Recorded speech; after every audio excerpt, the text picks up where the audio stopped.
Welcome to episode number 43 of The Rent Roll, your podcast on all things rental housing. And I'm your host, Jay Parsons, and I'm back after a 1-week summer break last week. That was our first bye week since Christmas, and it was a good time for my family. We took a trip to upstate and western New York, as well as across the border into Ontario, Canada, Niagara Falls as well.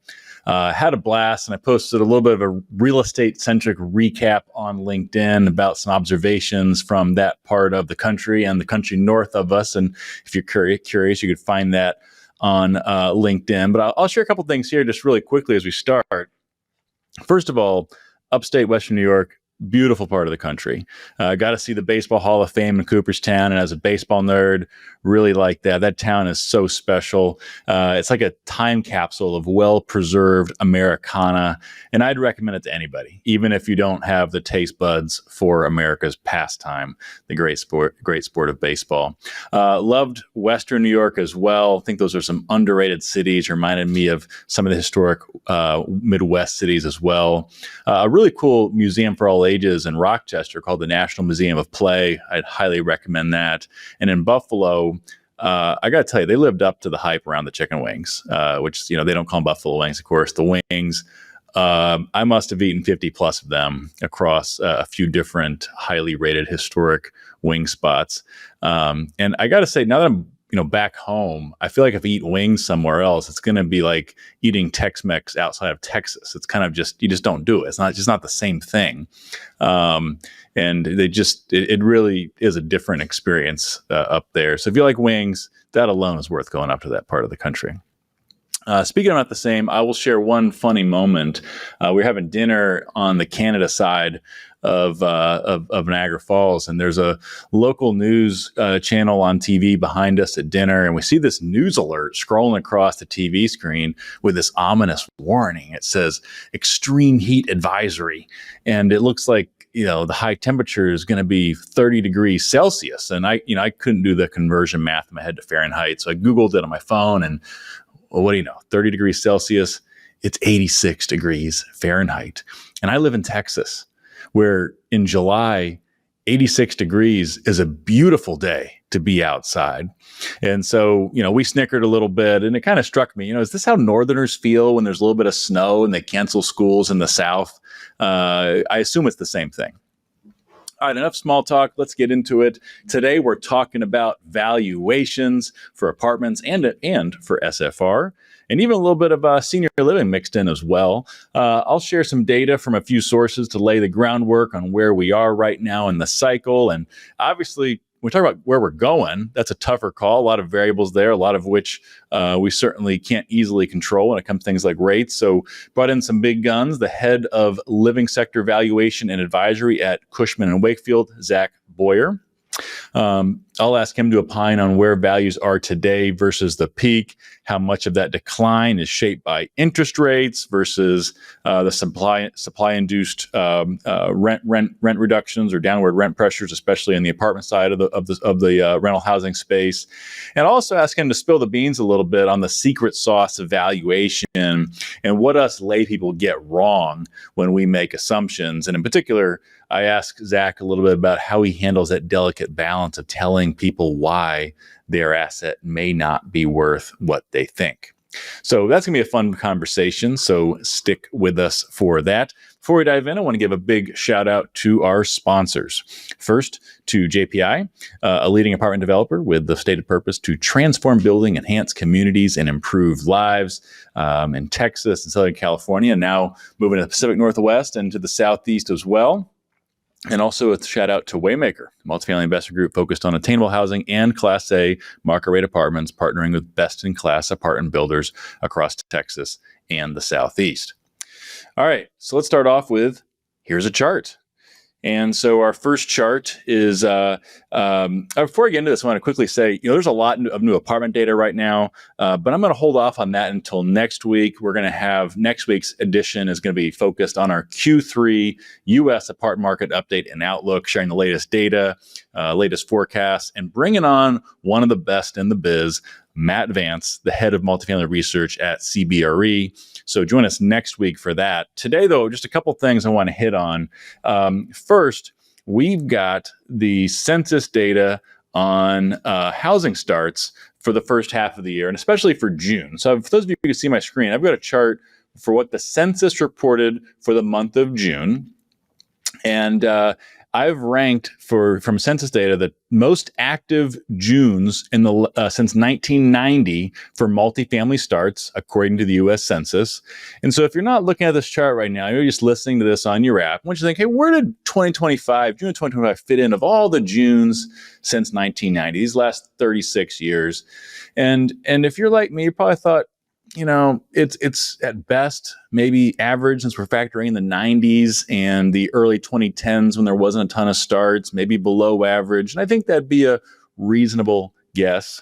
Census says it's the fifth most active month of June of the last 36 years. The fifth most active, 36,700 units started. That's the non-seasonally adjusted number. The seasonally adjusted number showed a big spike of something like 30%, made some headlines. And, I for those of you who followed this podcast for a while, I don't like to beat up on the census too much. You got a lot of good people over there. I think they're under-resourced, and have been for a while, by the way. This isn't a new thing. I don't think it's related to Doge, right? I think this has been going on for quite some time. I've back when in the prior administration, I was poking out this same data set because I think they missed the peak in completions as well as the drop-off in starts that occurred a few years back. So I don't believe this number. You look at the various data sets out there around, the architects report billings for multifamily and residential real estate. It continues to be depressed. We look at surveys like NMHC's showing delays, surveying developers and builders. They're still reporting a lot of delays related to deals not penciling out and economic uncertainty. You look at private sector data sources from, CoStar and RealPage and others, they're all still showing declines in starts. And my guess is I think we're starting to level off a little bit on starts. And maybe it's not going to go down a whole lot more, but I certainly don't think we're reaccelerating. I don't think this is the fifth most active month of June for starts in the last 36 years. I definitely don't believe that. So take that with a grain of salt if you saw that headline. And while we're on the topic of government data, let's do one more. CPI, inflation. The headline of this month was inflation ticked back up a bit. Not a lot, just a bit. And everyone's tracing that to tariffs and hinting maybe more to come. We'll see. But I think there's another storyline that fewer people are talking about that's really important, because for a lot of these last few years, we've been hearing about how shelter inflation, rents in particular, have been a massive driver in inflation. Remember, shelter, of which, we'll get all the mechanics of this, but, really a survey of renters, 7,000 renters a month that's used in different things, including the owner's equivalent rent metric, that is the biggest single component of the CPI. Shelter is about a third of the CPI. And so it's been a big focus on how shelter has driven up overall consumer costs.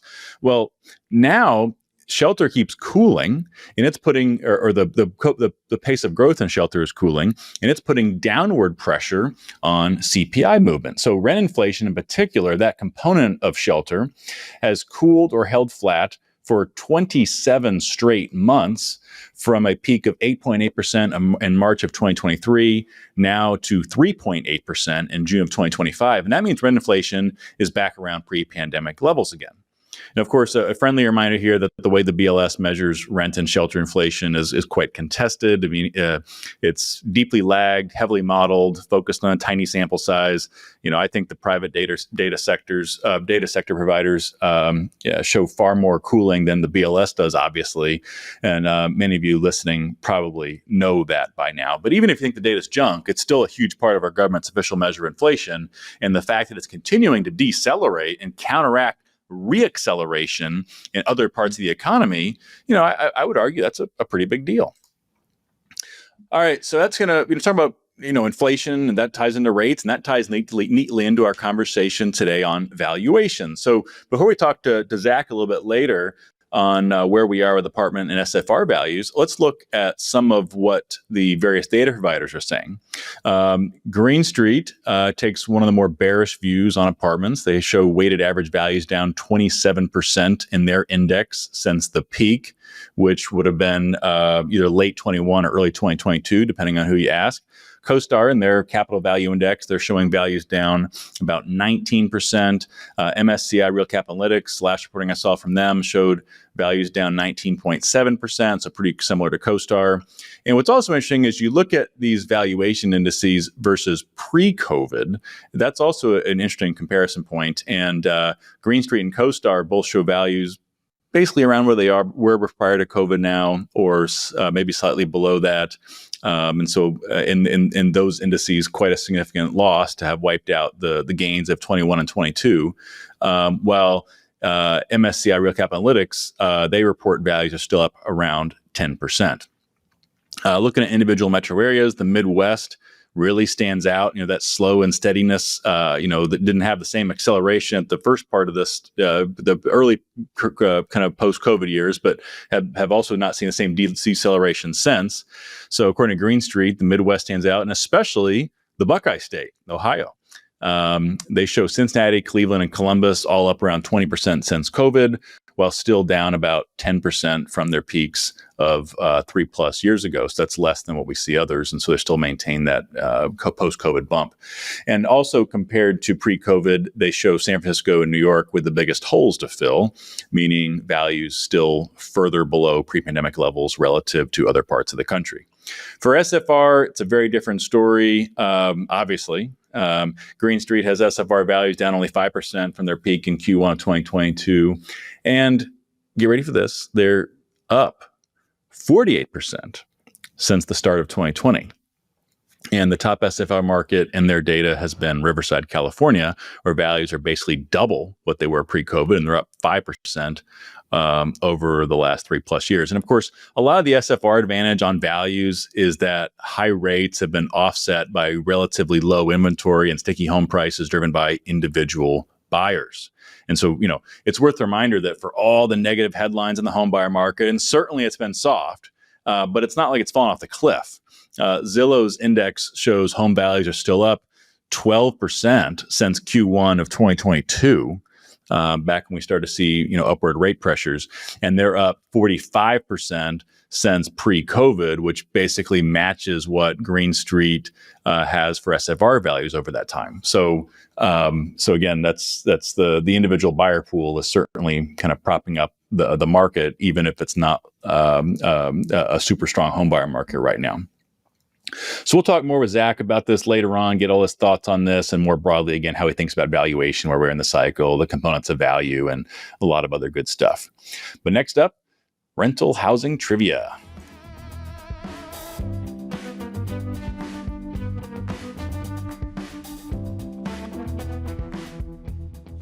All right, so trivia today is brought to us by Foxen, a technology-first renters insurance compliance and rent reporting platform that helps you reduce risk and drive NOI. So check them out at foxen.com.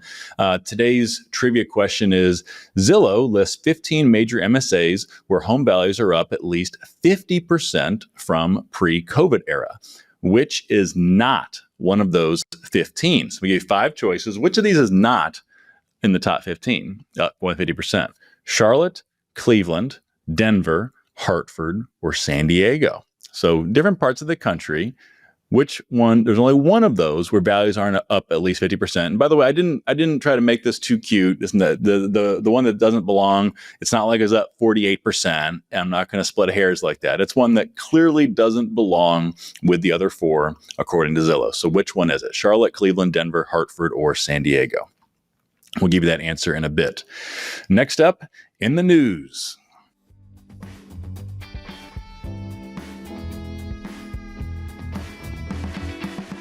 All right, this first one comes from the Wall Street Journal. It says Atlanta's growth streak has come to an end. Welcome South Brother is turning into goodbye as many residents look to smaller, more affordable metro areas. All right, so some of you, if who follow my podcast, every time I see an article like this, I think the last one that was dying was Austin. So we kind of myth busted that a little bit, kind of the headline narratives versus the reality.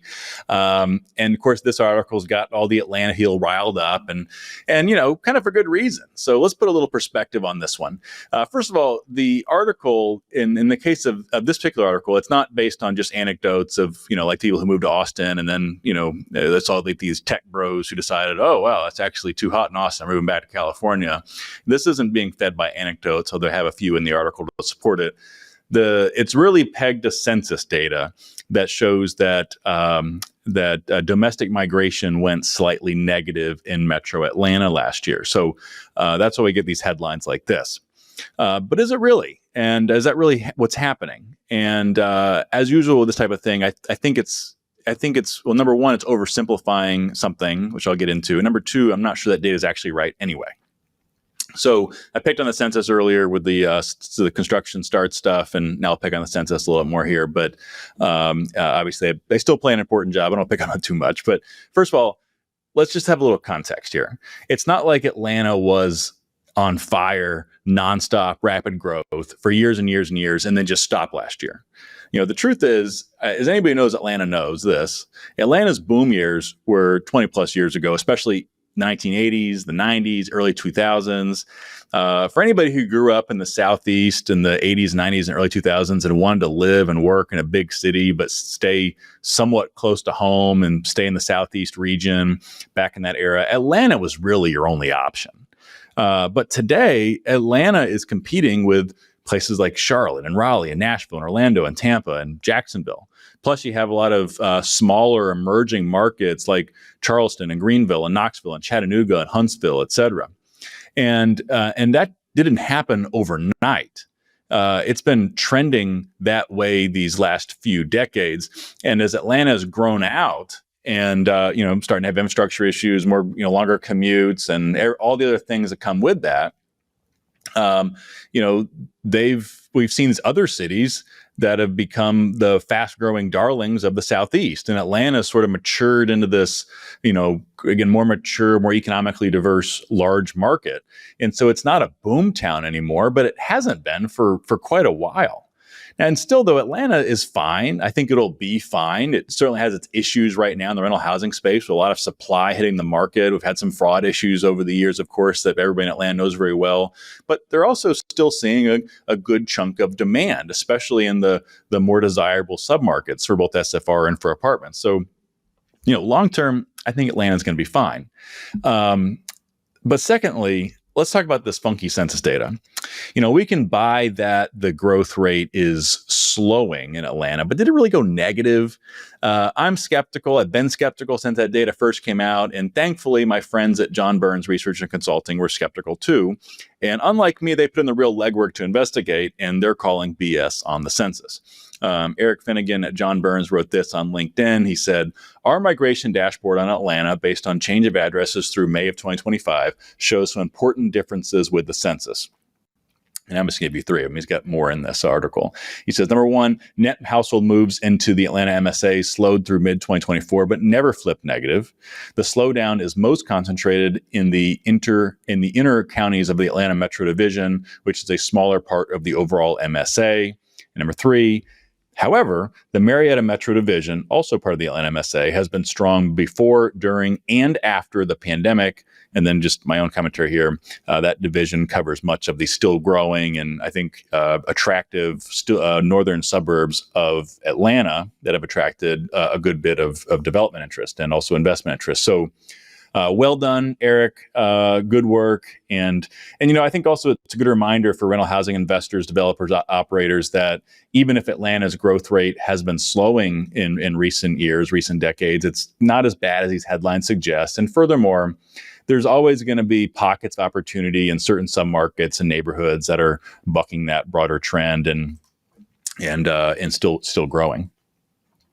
All right, next headline. This one's going to come from the Montgomery perspective from Montgomery County, Maryland. And Montgomery County, Maryland, I talked about this a while back. They recently joined the circus of science-denying municipalities and counties passing rent controls. So let's read what the local media out here says about the impact. It says, in the wake of Montgomery County's passage of a new rent control law, the county has seen its multifamily construction market disappear. And the article notes only 7 multifamily units were permitted in Q1 2025, not 7 properties, 7 units, following just 15 multifamily units permitted in Q4 24. And so I don't know what these 22 combined units these last 6 months were. I'm guessing these are probably small condo projects or something. Obviously, they're not in institutional grade apartment buildings of those sizes. And by the way, those 7 multifamily units permitted in Q1 of 25 compared to 555 multifamily units permitted in Q1 of 2024, which, by the way, that's also a period impacted by high rates. You can't just blame that. And then 600 to 800 units permitted in the Q1s of the prior 2 years, according to this article. So the article goes on to show that while interest rates are problematic for developers everywhere, they cite some data showing that permits actually increased a bit elsewhere in the country between May of 24 and May of 2025, even while cratering in Montgomery County. And so the writer concludes this. He says, the county's rent control law went into effect on July 3rd, 2024, and poof, half a year later, the county's multifamily market has vaporized. MoCo's multifamily housing collapse is an extreme outlier from national trends. Could this be due to anything other than rent control? Think about it. As county leaders were pondering rent control 2 years ago, developers began to preemptively cancel new housing projects. Then the National Real Estate Financing Industry singled us out for redlining, with one of the nation's biggest housing CEOs scolding us for a poor political climate. All this comes on top of a towering, decades-old body of economic research showing the damaging effects of rent control and MoCo itself back in the 1970s. It was all so predictable. Only a nuclear bomb could have caused more annihilation of our multifamily market than rent control. Well, wow. Couldn't have said it better myself. So well done to Adam Pagnuccio, hope I said your name right, from the Montgomery perspective. All right, 2 more headlines. The next one comes from the Wall Street Journal, and this one says, first-time home buyers are MIA. Landlords are the winners. America's rental population has hit a record because fewer people can afford to get on the housing ladder. Okay, so anybody who's followed my commentaries over the years knows what I was thinking about this when I read this article. And so I'm not going to get into all the mechanics of this. I've done this a lot already, but the short version is this whole thesis is wrong, even if it seems intuitively true. Just check the history book, check the data. Rents rise more when homes are selling. Rising tide boosts all ships.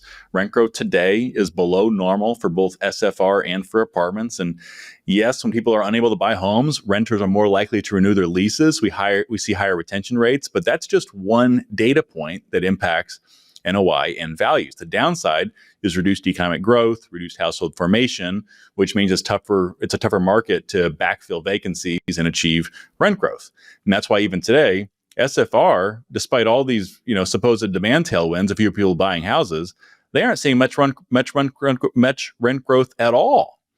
And by the way, don't just take my word for it. On this very podcast, if you missed these episodes, we've had the CEOs of Invitation Homes and AMH, the 2 big SFR REITs. We've also had the CEO of Brookfield's Maymont Homes. And they've all said basically the same thing, that they're cheering for a stronger for-sale housing market because they know a rising tide boosts all ships. SFR and apartments are pretty resilient in this environment, even with lower home sales. But they're more resilient. I mean, they're more stable than the for-sale housing market is probably a better way to say it. It's not like they just are collapsing, but they certainly could likely grow more if homes were selling again, even if it means losing more renters to home purchase, because that in that environment, you're typically going to backfill those units faster and at a higher rent. All right, our last headline of the week comes from the Globe and Mail. So I talked about Toronto and Canada earlier, so now we got a Canadian outlet here. And the headline says, Go Residential, a luxury rental REIT in New York, launches rare IPO in Canada. I'll read a little bit of this. It says, an American real estate company that owns luxury rental apartment towers in New York is trying to go public in Canada, with Go Residential real estate investment trust launching a US $410 million IPO on the Toronto Stock Exchange. Go owns 5 rental towers in Manhattan along the East River, including the Copper buildings, where the average monthly rent is more than $8 per square foot. And that amounts to about $8,050 per month for a 1,000 square foot apartment. So that's the top end of the market, even, or higher end of the market, I should say, even in New York. The company was co-founded by Joshua Gottlieb and Meyer Orbach, who have both bought, managed, and sold commercial properties in the New York City area. Mr. Orbach also owned 17% of the NBA's Minnesota Timberwolves until June of 2025, when the team sold. And so with that IPO offering, it looks like they're targeting a total valuation of $2.2 billion. But anyway, well, it'll be interesting to see how this plays out. Obviously, in recent years, we've lost more apartment SFR REITs to take privates than we've seen new REITs go public. And so it'd be good to get another one out there, even if it's traded in Canada. And by the way, that model is not unprecedented. Some of you know that BSR REIT, which operates apartments in the U.S., specifically in the Sun Belt, it actually trades on the Toronto Stock Exchange as well. And so BSR could have another friend in the room, even though it's a very different market competing in New York, but another U.S. apartment owner trading on the Toronto Stock Exchange if this plays out. So we'll see. All right, let's come back to our rental housing trivia question of the week. The question was, Zillow lists 15 major MSAs where home values are up at least 50% from pre-COVID. Which is not one of those 15? We give you 5 choices: Charlotte, Cleveland, Denver, Hartford, or San Diego. Which one did not belong? And the answer is Denver.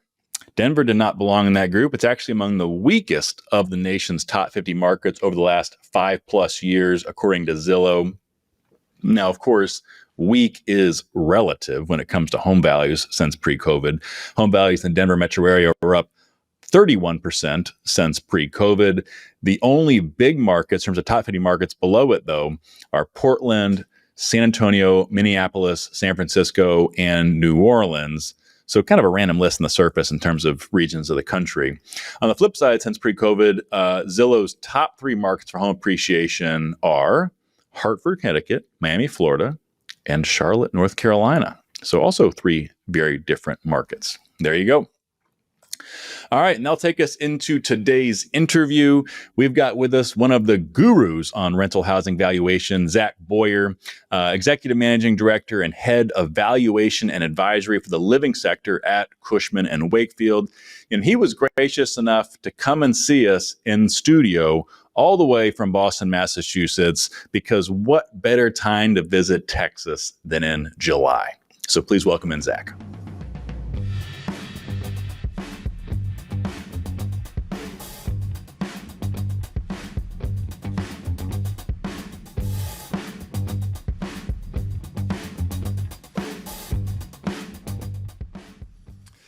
All right, now we enter the interview portion of today's podcast, and I am honored to be joined in studio, coming all the way from Boston, Massachusetts, Zack Bowyer, the Executive Managing Director and Head of Living Sectors for Valuation and Advisory at Cushman Wakefield. So, Zack, thank you so much for making the trip and being down here with me.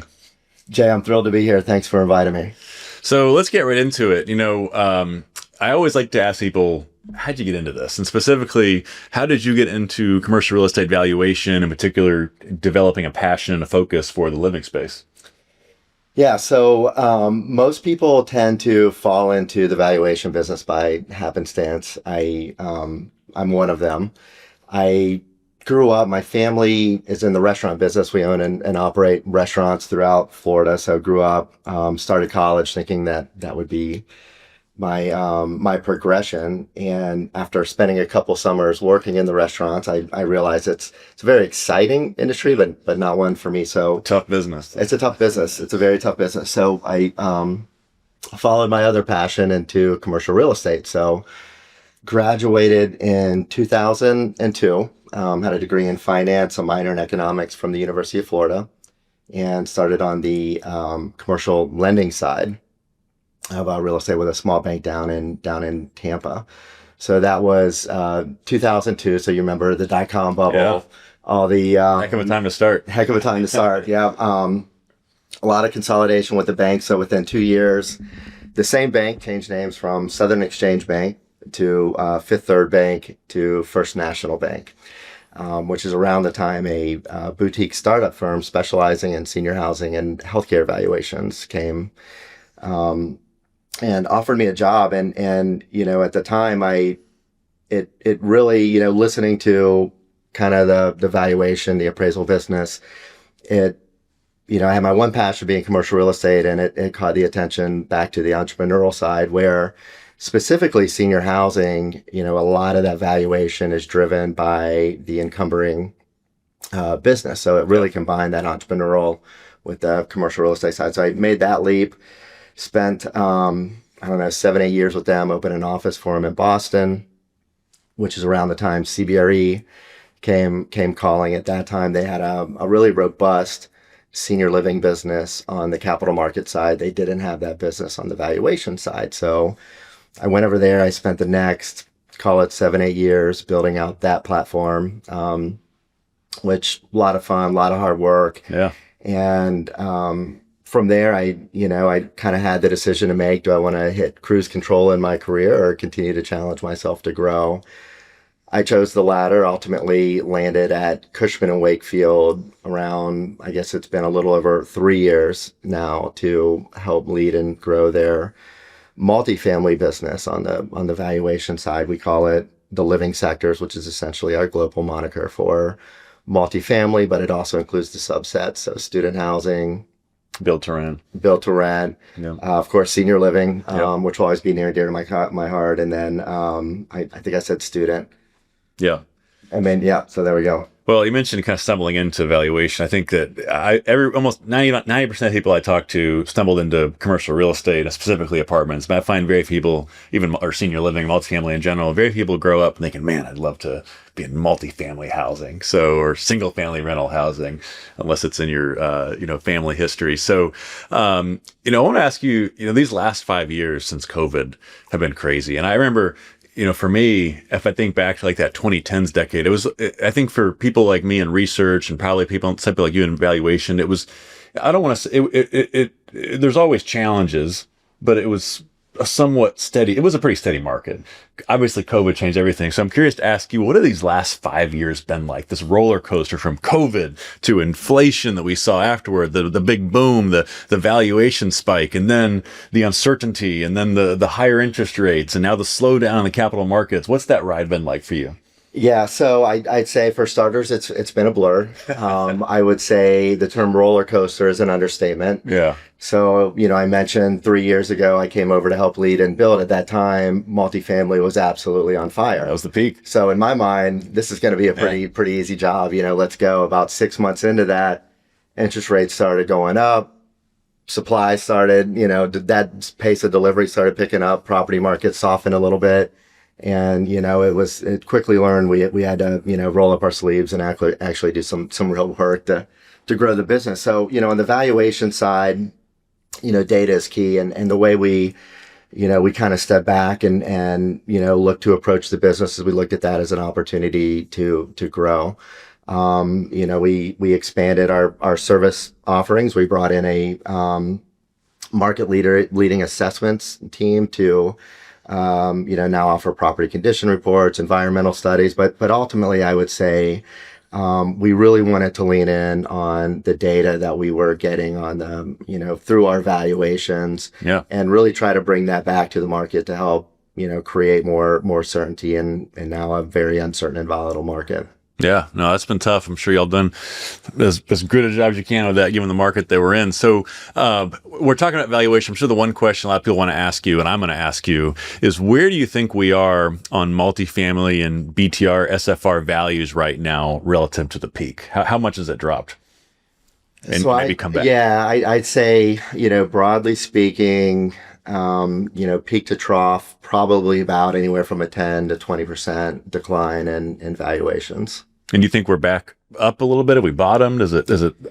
We track it quarterly, by market. And I would say most of the markets I would probably go with, we've hit a pretty steady bottom. Okay. And some of the markets, primarily ones where you've seen the larger dip in valuations, we're starting to see valuations creep back upward. Yeah, it's good to see. So, and then do you I imagine you all probably have your own measures, but do you look at any of the third party tools out there, MSCI, Green Street, CoStar? Do you have a preferred source that you trust for those things? The more the data, bring it all on. We love all of it. We subscribe to, with the Moody's, Green Street, CoStar, of course. Yeah. I think it's important to recognize, so Moody's, it's reporting, right, which is good. I feel like, from the institutional valuation reporting standpoint, it kind of normalizes a lot of those trends where, Green Street actual transaction data gives you a good pulse on, where everything is. Today, I think what is challenging though, when you're looking at that third party data, it tells a really good story when the market's stable. Yeah. But right now the market's very stratified by location, by property segment, Sure. et cetera. So really having that direct confirmed sales data is important. Yeah, that's such a great point because I'll get into this more a little bit later. But there's been so much in the previous cycle. It was just everything was kind of moving together. And now there seems to be a big split. But I don't want to jump ahead. Let's get into that a little bit. So, how much of the decline in values that we've seen mentioned 10-20% would you attribute just to the increase in interest rates? Sure. So what interest rates moved up, call it 280, 300 basis points, cap rates, pound for pound probably moved up around 100 basis points. Yeah. So a little bit of an impact there. Obviously softening property markets. I would say though, not necessarily just the movement in interest rates, but probably more the uncertainty around, are they going to continue to go up? Are they going to turn back down? Are they going to stay stable? We're learning, I think we're getting a little bit more aligned around that, but I would say probably more the uncertainty is what stalled the market. Yeah, investors hate uncertainty, right? So I can see that, and consumers as well. We see the same challenge of consumer confidence right now. So if we could, a follow-up question to that, if we could somehow pretend, and obviously we can't, but it's fun to play pretend, and we could pretend that interest rates and inflation and fiscal policy had magically held steady these past few years, and the only factor for multifamily and BTR was all of this supply putting downward pressure on rents and some of the rent cuts we've seen in certain markets or flat rents, how much do you think values would have gone down? How much do you think attributes to just the supply factor in rents? That's a great question because I think a lot of it also, with the changes in the interest rates, also with, lenders kind of pulling back from a liquidity standpoint, right, also had an impact. And I think that, from a valuation perspective, maybe not from a developer or investor's perspective in terms of, the impact on the market, I would say, take your question aside, it was a healthy reset, rates moving up and because we already had a lot of development in the pipeline. Sure. A lot of that is still coming online and creating, downward pressure on. And sorry to interrupt real quickly, a lot of that was stimulated by the low rate environment, ironically. Exactly. So I guess my point would be, impact on valuations or not, how much, which had, which one was the biggest catalyst. I think that ultimately, whether it's due to the rising interest rate environment, pulling back on debt liquidity by the banks, it's ultimately resulted in a pretty healthy reset for the multifamily market. Yeah. Although certainly for GPs and LPs who are watching this, it doesn't feel like a healthy reset. But I get your point. So when you talk to, in your role of also heading advisory services as well, when you talk to your clients and prospective clients active in the market, how big is the disconnect between where sellers and would-be sellers think, want, need their values to be versus where you think they actually are right now? That's another really great question. And I think that from an investor standpoint, I think when interest rates started to go up, there was a lot of focus around debt maturities. Mm-hmm. And I think a lot of funds were really kind of shifting their attention to more opportunistic type investments.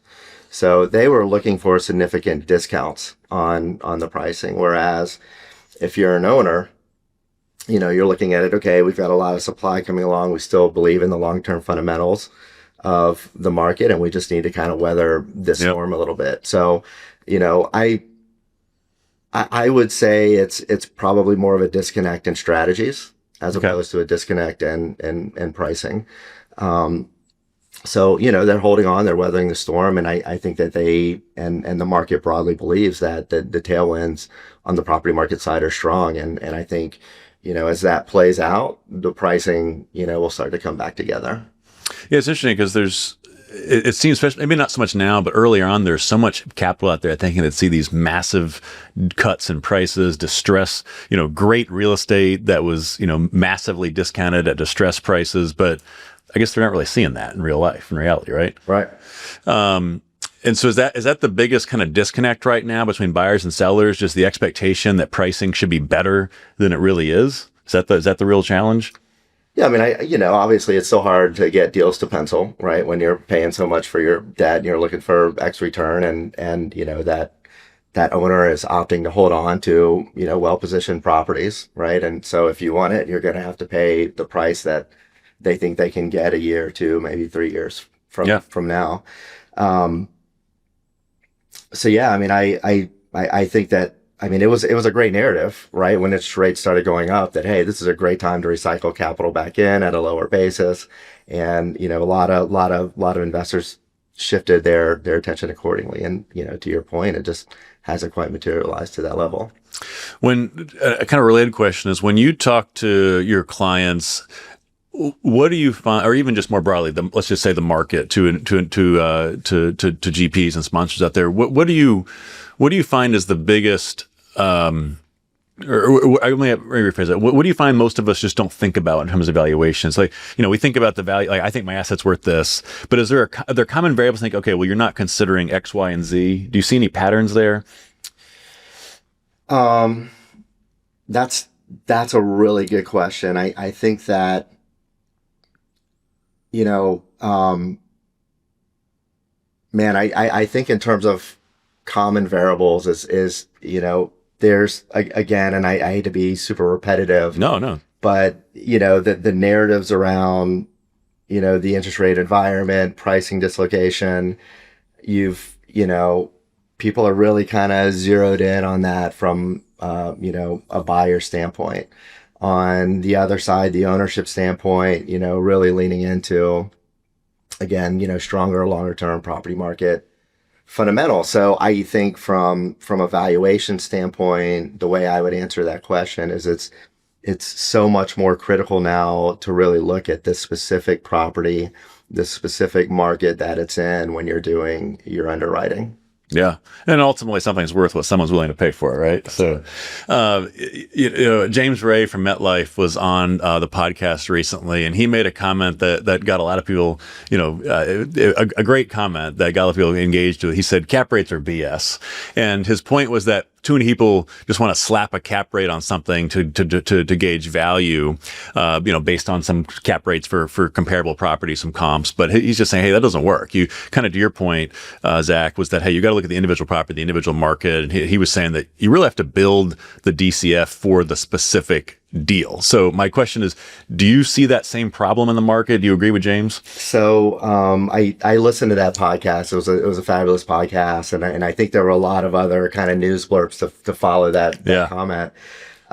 So well done on that discussion. But it brought me back very early in my career.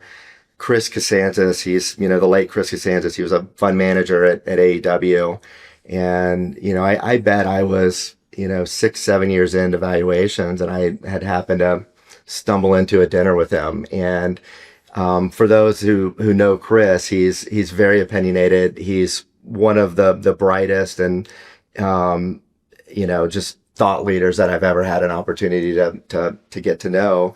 And sitting down as, we'll call it, a junior appraiser, he immediately leaned into me on how appraisers place way too much weight on the direct cap, and we need to be looking at the discounted cash flow and conducting our valuations. And, his point was kind of coming from, again, a senior living lens, mainly where, there's a lot of value creation or loss in that operating business, which can be somewhat volatile depending on the operator that you have in place. And it made a lot of sense. And I think that overlying concept applies to the market today. If, cap rates are good because it's, you can extract them directly from a transaction and they're very definable, right? But they reflect that, precise point in time where, as, when you're in a market where right now, we've, rent growth is, flat. There's, kind of, we're on the cusp, I would say, in most markets of, vacancy kind of turning from flat to seeing strong growth and vacancy. Yeah. And, that type of market, I think the DCF becomes much more important to understand and underwrite those cash flows accordingly. Absolutely. I think all of us, we probably just see, hey, these are two similar properties. If that one was a 4, this one must be a 4. But to your point, I'm sure there's a lot of there's differences in how they get to that number. All right. So let's get back to something we kind of teased earlier. That's the kind of the widening spreads in this market. And there obviously isn't a ton trading right now, but what does trade, which seems to be predominantly Class A, B plus, well-located assets, whether it's, apartments or SFR, BTR, and I imagine seniors probably the same thing, student as well. It seems to be baking in future rent growth and that recovery that you alluded to earlier. And so what do you advise buyers here? It's tough because, you want to have long-term conviction, on apartments and BTR, and you want, as a buyer, you want to be buying, but do you have to assume some positive momentum in your underwrite? And what's the smart way to do that without being foolish and taking on too much risk? So, as an appraiser, that's one of the biggest challenges that we're facing right now in our valuations, where, we have to stay within a box, and our box has to be supported or, outlined by actual market comps and data. And so, when we're doing our valuation and we're saying, okay, here's the cap rates that are being extracted from transactions, and, here's the rent growth or occupancy levels that we're seeing at our comparables, we're for the most part bound by that. Now, we also do a lot of quarterly or annual fund valuations. And for that, we take a little bit of a different approach where we can employ and place more weight on the DCF. And in that case, we're looking at deliveries, we're looking at, absorption rates, and we are able to model that in a little bit better as, I think maybe a little bit more of a realistic longer term approach to valuations. But, for our conventional lender type scope, it's for the most part, it's a direct cap, and we have to stay within the guidelines of the comps that we're seeing in today's market. So I guess related to that is how a lot of what's penciling right now, a lot of how groups are getting deals done is they're having to make these assumptions, right? And so whether it's future rent growth or future cap rate compression, and so let's just start with the cap rates. Like, how much cap rate compression would you be comfortable signing off on for in an underwrite? And would that vary whether it's apartments or BTR, SFR, senior, et cetera? So you're talking about from your going into your terminal? Yes. I can't tell you how many discussions we've had. Yeah, I'm sure. Yeah. So so early in when interest rates started to move up, I think the sentiment at that time was it was going to be very short term. And, within the next 12 months, we'd start to see interest rates going back down. Yeah. We weren't too certain around how soft the property market side of multifamily was going to get. So a lot of the cash flow underwriting we were seeing across our desk, I mean, it was a 0. Basis point spread. I mean, if your going in cap rate was 4.75, your terminal cap rate, people were underwriting to a 4.75. We can't do that on the valuation side. We had to price in a little bit more risk on the exit. So, we were kind of going, 25, 50 basis point spread. I would say right now that's widened a little bit. I'm not seeing as much of a flat, spread between your going in and your terminal right now and underwriting, which I think goes along with that sentiment that, and interest rates being higher for longer, but it's still tighter than I think it has been historically. I mean, I'd say we're still, around that 50 to 75 basis point spread. Yeah.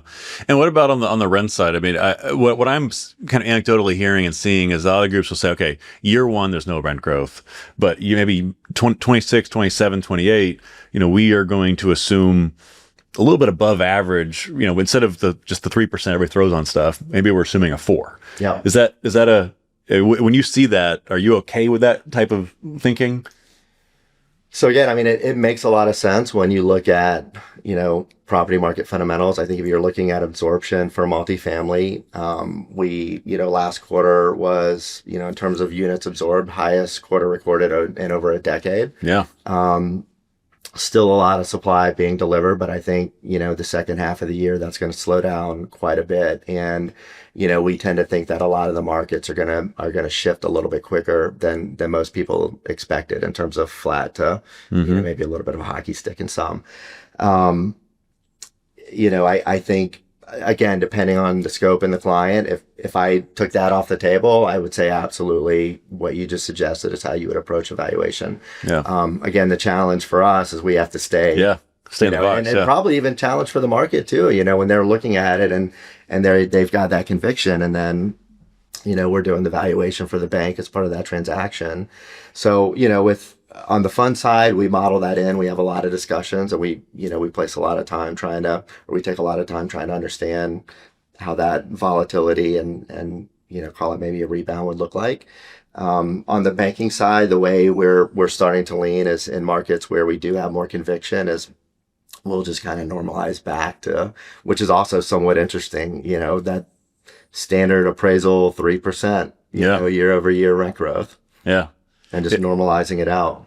And it's tough. I mean, that's partly why there's so few transactions right now, is that you just really can't get deals done unless you make some assumptions around either the cap rate goes down or the rent go up or some combination of both, right? I mean, otherwise nothing's moving. Yeah.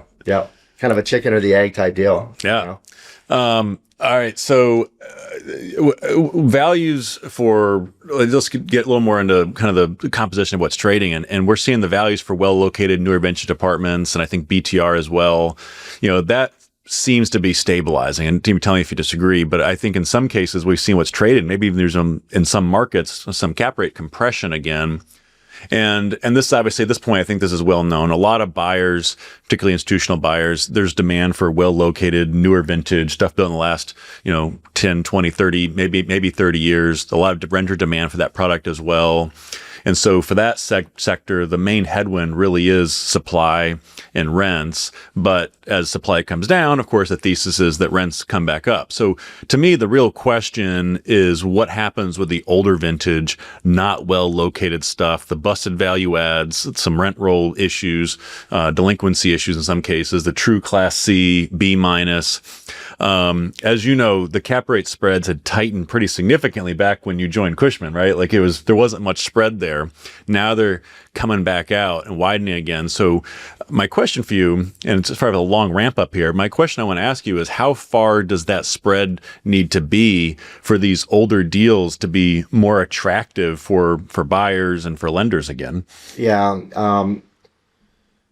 Maybe starting out with your point on compression with the Class A core strong markets, absolutely agree with that. Even, a lot of the market participants we're speaking with on the investment sales side, more bidders are coming to the table. The bidding process is becoming more competitive. So obviously that points to improved pricing. I think when you also look at the NCREIF fund allocations, right? People are going, okay, maybe that narrative on the opportunistic distress isn't quite there, and they're allocating back to core multifamily investment strategies. So moving to the second part there, your B minus C properties, I would say, we're seeing an uptick in valuations for, still some office, and it's quite what you're getting at, but the office conversions. Yeah. Still seeing a decent amount of, your extended stay hotel conversions.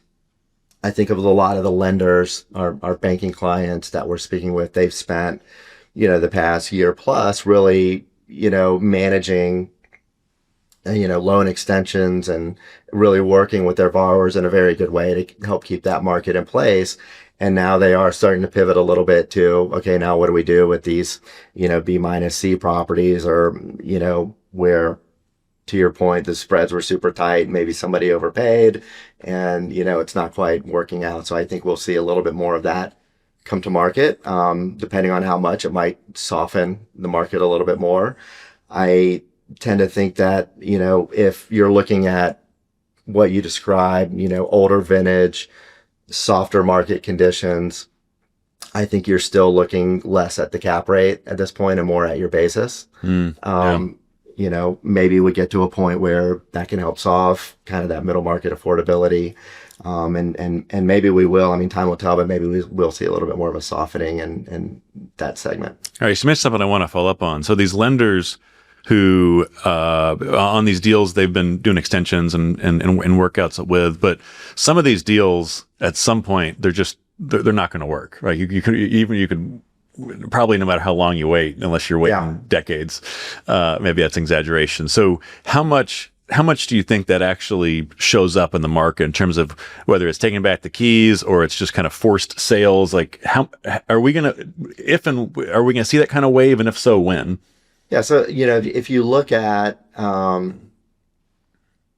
what is it? It's the Moody's data. I mean, I think they do a really good job at tracking loan maturities, at tracking, distress loans, workout, et cetera. I mean, we're still significantly below where distress was at during the GFC. Oh yeah. Right. Yeah. So, that's a good thing. I think that the way, a lot of the lenders were looking at or making that decision process on extensions, et cetera, they were really looking at the property market fundamentals. Is the property leasing up? Is it heading in the right direction? If the answer is yes, let's work with that borrower and extend. There certainly is going to be your fair share of, the timing was just off, and there's still a lot of supply coming online, and we just really don't see a short-term path to stabilization with this asset. So, we'll see some of that come to market. I still, based off the discussions, or I don't think it's going to be a bloodbath or a huge opportunistic type investment strategy. But I think that's kind of where we're at in the market, where the banks kind of work through that larger tranche of just, hey, this is a good deal, just the wrong timing, let's work with them, to this might have just been a bad deal and it's a lot smaller percentage, and let's figure out what to do with that. And, owners and investors also, I mean, I think they're going, okay, let's kind of cut our losses here. Let's take what we can. I do think that even with a lot of those, now the valuations have come up enough, or there's enough capital chasing that to keep, that floor a little bit higher, to where a lot of people, maybe not that they're not getting the return they wanted, but, they're coming out somewhat whole or close to whole, which is good, allowing them to kind of recycle back in. Does that level of patience among lenders, does it vary based on if it's a bank or a debt fund or something else? I mean, you seen any kind of trends there? I mean, it's scary, I think, at the beginning. I mean, is there a bloodbath? What's happening with valuations? All of that. And, it's the uncertainty was a challenge for everybody, for investors, but, the whole market. In retrospect, I mean, you really got to kind of look back and almost say, hey, the system kind of worked, at least to where we are today. Right. And I think, again, I mean, I think broadly speaking, from your regional, debt fund, et cetera, I mean, I think everyone was really programmatic with how they approached the market conditions at that time. And let me ask you another question. So one of the thing I'm curious about is that you mentioned the GFC and all the distress we saw. It seems like in that era, there's so much rush to foreclose, and obviously that backfire hurts bank balance sheets and whatnot, and with the existing loan book. In this cycle, it seems like there's more just behind the scenes stuff that doesn't show up in, the data tools that we get, the sales comps, or maybe it's a forced sale. Maybe someone bought the loan, did a workout. Right. Like how much of it is going to be resolved in ways that don't show up in a comp? You know what? I'd love to be a fly on the wall in those discussions, but I mean, you might have to take an optimistic viewpoint and say maybe they learned something from the GFC and applied it this round. I don't know, but just kind of looking at where we've been and where we're at today, I think it might be early to get overly optimistic, but I think we're not in as bad of a place as a lot of people may have expected. Absolutely, I agree. And then, another question on this too is: are lenders still more patient with, let's say, newer construction, the slower lease up? Are they still more patient with that than they are older vintage stuff? So from where I sit, I think that maybe not a sense of patience, but the primary focus was on, hey, let's look at these tranches and let's focus on the workouts. And now they're pivoting a little bit. So they've successfully moved those larger buckets into, the extensions and hey, we've bought some more time with it. With that, kind of confidence behind the lease up and where the cash flows might be, 1, 2, 3 years from now. I think by doing that too, it's also freed up more lending capacity. So we're seeing more debt liquidity in the markets, which is a good thing. And so, I think now that focus or, larger tranche is, we'll say, off their table, they're kind of now focusing in on what you mentioned. Yeah. And it seems like, if you're looking at kind of where the market's going, it seems like it's easier to chart a path forward for the newer lease ups than it is for these older properties. So let's talk about these kind of heavy value adds for a moment. Obviously, it's a big strategy in the last cycle, but it's tough to pencil now. So outside of a massive discount in price and just a really good basis, what are the attributes of a value add deal that actually make sense to you in this market? So when I look at valuations, it's a ULI, is it ULI or is it NACRE? Buzz McCoy, a really great book on real estate valuations, and essentially it breaks it down into property markets versus capital markets.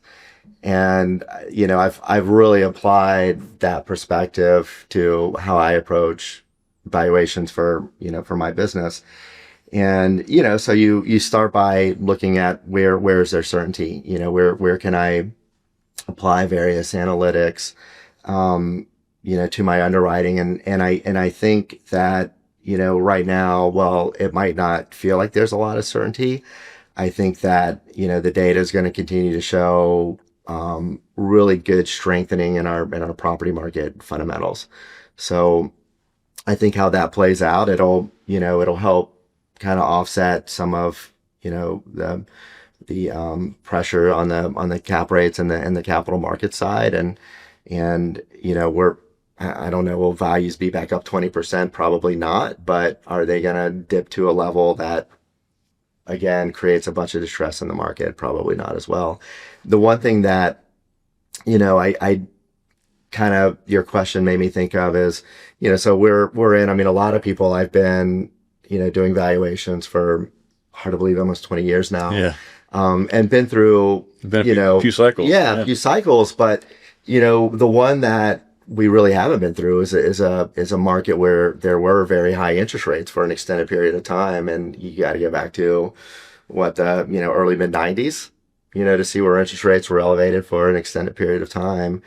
And, when people were underwriting and doing deals, and it was a different market and a different time, but, when rates started to go down, people that were, they were making their investments and their real estate work with those, at those elevated interest rates, when rates started to go down, and, whether it's tomorrow, 3 years from now, our rates will go down at some point. Yeah. But that's when a lot of money was made. Yeah. A lot of money was made. And so, I take that concept, and I get it. Like it's hard to get deals to pencil right now. You've got to have conviction. You really have to have strong partners. And I'm kind of speaking outside of my valuation lens and just based off of discussions that we're having. But pivoting back to the valuations, it's hard to think that looking at, again, kind of that reset on the property market fundamental side, everything's starting to, get more certainty around our capital markets that, 5 years from now, you're going to look back on an investment. I think you're going to be really pressed to, wish that you hadn't done that deal or hadn't bought that property. Yeah, I think especially for I tell people all the time, like these heavy value add deals that are tough, or these older vintage deals, et cetera. Like eventually, someone's going to do really well on this stuff, right? Yeah. Because that market's just disappeared, but there's still the timing risk. It's like it's still a timing play, and so everyone's nervous about that. Let me ask you, shift gears for a minute. I want to ask you kind of just I'm a chart guy. I like looking at data. One of the things everybody likes to look at is this cap rates versus the treasury yield. And so as a valuation expert, how much weight how much stock do you put into that chart that we all see all the time? So I'll give another shout out to someone who had a very, profound impact on me earlier in my career. And that's Jeanette Rice, who I think she's an Aggie, right? Is she an Aggie? I don't know. Jeanette, if you hear this, please, I hope I didn't quote the Texas school. Like, I don't know, but she, she was doing, multifamily research when I was at CBRE. Yeah. And, she published a lot of research on those spreads and they were really interesting to me. So I spent a lot of time discussing, kind of how she interprets those spreads. And, the first thing that she pointed out, and I think it's also something that there's pretty much alignment around, is it's not a 1-to-1 ratio, in terms of those spreads, interest rates, the impact on, on cap rates. But I do think what I like to look at is kind of that long-term average and use it as somewhat of a gauge on sensitivity. So, for example, your average, the second quarter spread on cap rates versus the treasury is around, like, again, Q2 around 135 basis points, right? If you go back 10 years, 283 basis point spread, 5 years, 236 basis point spread. So, right now that spread's a lot tighter than it's been in a while. So, I think there's a few different ways you could interpret that as number one. I mean, it's pretty tight, so it's hard to find yield. We know that a lot of deals were getting done with negative leverage. I think that's kind of worked its way through as well for the most part. But, if you look at it and you say, okay, property market fundamentals are going to stay level, right? They are what they are. Then I would say we're probably going to see some more upward pressure on cap rates, right? And that's going to normalize back out close to that 230, 250 basis point spread, right? Yeah. The other side of that is kind of goes back to some of your other discussions and questions around property market cash flows, right? So, from the other lens, you go, okay, well, people are, that actually shows. I mean, if you look at some of the other, like, again, senior living, for example, I mean, cap rates, the spreads widen way more than for multifamily. I mean, cap rates on senior living, were really starting to compress almost on top of multifamily, before we went into, this recent, or I guess we could say the pandemic, actually, that for other reasons we won't get into. And now, that spread is back to about 150 basis points, right? Senior housing cap rates over multifamily. So the fact that, that spreads kind of stay tight, to me shows, you could say it speaks to, longer term conviction that, we are going to see rent growth again. There still is a lot of capital out there chasing deals. They're being selective, of course. And, there is some uncertainty, but ultimately it shows that, hey, the market still believes in the sector. People are still investing in the sector. And, we'll see how, which direction that plays out. But, property market fundamentals that we're starting to look at, might have a good balance there. Absolutely. And by the way, I did have to look up on LinkedIn. Jeanette did not go to A&M. She went to undergrad at University of Washington and grad school elsewhere, but she's as nice as an Aggie. So she can pass her. Man, I really botched that one. No, yeah. I'm sure Jeanette was probably honored, I'm sure. All right. So last question I want to ask you is, how do you think about cap rates or apartments versus BTR versus scattered SFR or other subsectors right now? What do you think of those spreads are today, and any just predictions on where they're going? Yeah, BTR is super fascinating. I would say, for your Class A, pound for pound, cap rates are probably right aligned, BTR versus multifamily. Maybe plus or minus 25 basis points. And I think when you go into the secondary markets, probably softens a little bit more for BTR than it would for multifamily. I think when, then looking market by market, a lot of it comes down to, retail or replacement costs for SFR in terms of how investors are looking at and underwriting deals. Scattered is, a whole different animal, I think. We saw a lot of startups really leaning into, to scatter type strategies. I think that, it was really impacted by the rising interest rates more than others. Ton of consolidation. Yeah. A lot of those startups got out of it. So, I don't know. I mean, I think that that's still, more of a logistics type play and strategy, but not a whole lot of action, I think, in the scattered right now. Yeah. Well, Zach, this has been a lot of fun. Thanks for letting me pick your brain, and thanks for being on the podcast. And great being here. Thanks for having me.